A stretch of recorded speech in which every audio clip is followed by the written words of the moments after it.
on va créer une question pour driller les élèves sur les identités remarquables de type 1, pour commencer.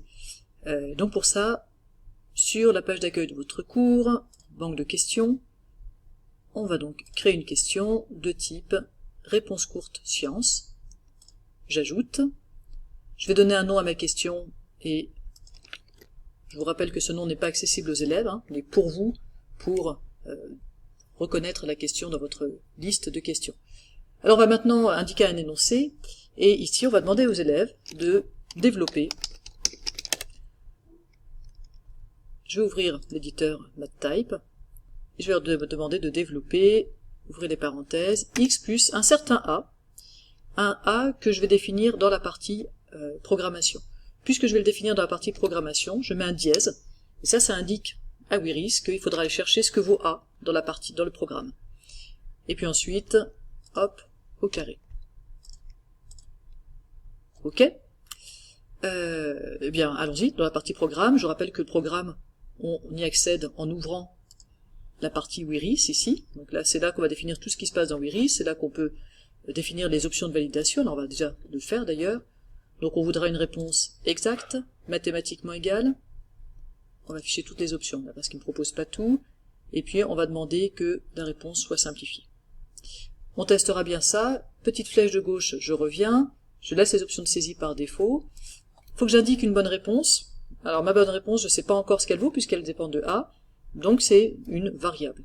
Et traditionnellement, on l'appelle sol, comme ça on ne se trompe pas. Donc dans la partie algorithme, je sais que ce sol, c'est ma solution. Et donc ici, j'y fais référence en mettant dièse sol.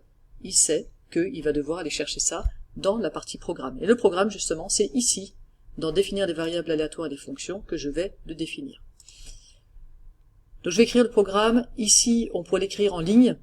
Pour commencer, je vous propose d'utiliser cette version avec les cases. Alors vous verrez que très vite, c'est très mal commode parce qu'on ne peut pas sélectionner plusieurs cases et faire des copier-coller. Mais pour l'instant, laissons comme ça. Et donc je dois définir un certain a, qui est un nombre aléatoire. Alors si je mets maintenant random, vous voyez qu'il ne reconnaît pas random parce que je ne suis pas en français. Alors je ne suis pas en anglais justement, je suis en français, donc je vais aller dans les roues dentées, hop, et anglais.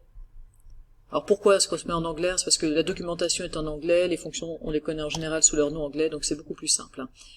Donc je vais prendre un nombre aléatoire, on a dit entre 1 et 10. Et puis ma solution, qu'est-ce que c'est? Ma solution c'est simplement x plus a au carré. Donc je vais vraiment l'écrire comme ça, x plus a puissance 2.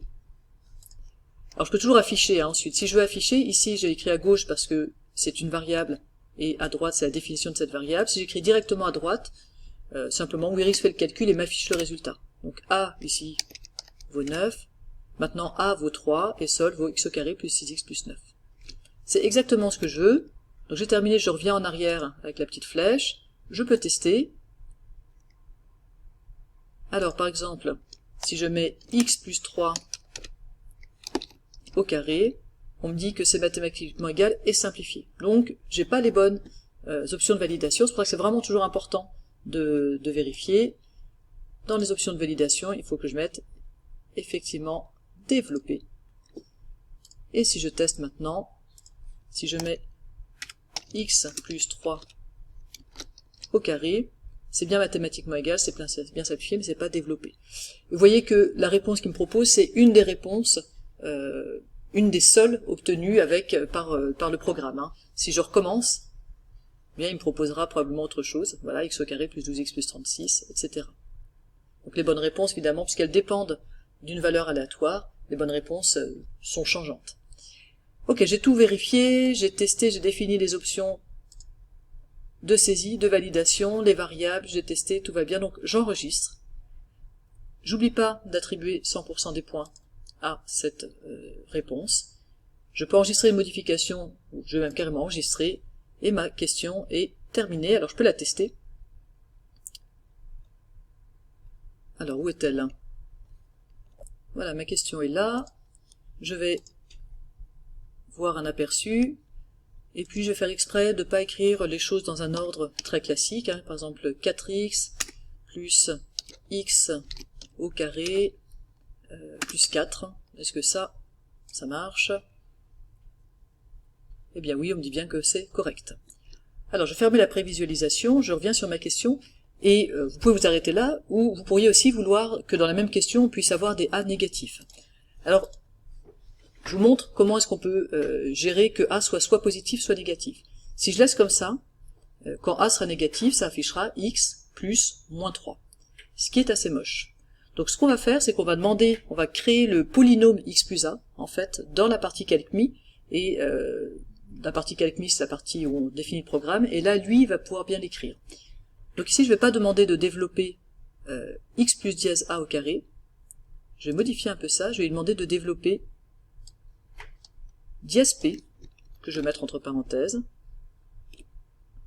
si je retrouve le dièse, voilà, dièse p au carré, et je vais définir p comme étant x plus a avec a qui peut être éventuellement négatif, de manière à ce que ce soit le programme qui gère cette histoire de signe éventuellement plus moins. Donc je retourne dans définir les variables aléatoires et les fonctions.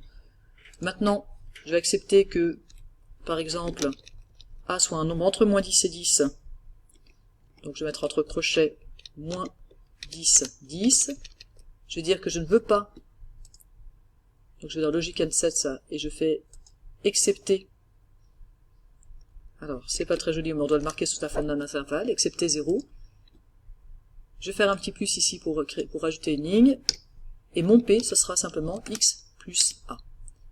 Alors si j'affiche p maintenant, vous voyez que quand il y a un 3, il gère, il a fait le calcul, lui, de x plus 3. Comme il est capable de faire du calcul, il est capable de calculer x plus moins 3 et d'écrire une version simplifiée, x moins 3. Wiris donne toujours la version, par défaut, la version simplifiée. Et du coup, mon sol, c'est plus, ça reste x plus a au carré. J'aurais pu aussi marquer p au carré. Bon, si je veux, ça c'est égal, en fait, ça va rien changer, puisque p est défini comme étant x plus a. Voilà, la question, en la modifiant comme ça suffit. On peut enregistrer,